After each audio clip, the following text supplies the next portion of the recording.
आज्ञा मु उमाकांत मल्लिक गुआगड़ा ग्राम पंचायत सरपंच देशर 80तम स्वाधीनता दिवस अवसर में देशवासी मो पंचायतवासी राज्यवासी समस्त को हार्दिक अभिनंदन। स्वाधीनता दिवस ए वर्ष धूमधाम रे पालन करा जाऊ।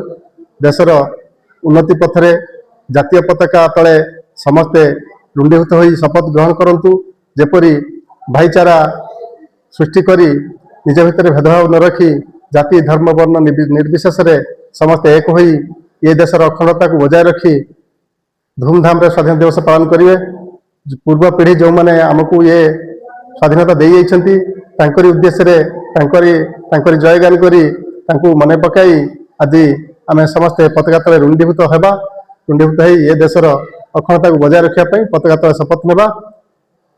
देशर सरकार जो पदक्षेप नहीं हर घर तिरंगा प्रति घरे घरे जातीयतार स्वत प्रचारित हेब।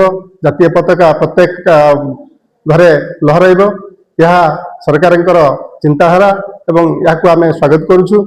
देशर अखंडता को बजाय रखापी विकसित भारत गठन करने समस्त बुद्धिजीवी राजनेता देशवासी समस्ते सजग रही देशर अग्रगति में निजर सुचिंत मतामत प्रदान करी देश को विकसित पथरे आगे देवे।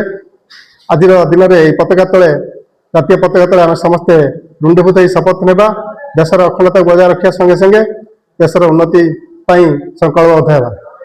वंदे उत्कल जननी वंदे भारत माता की जय।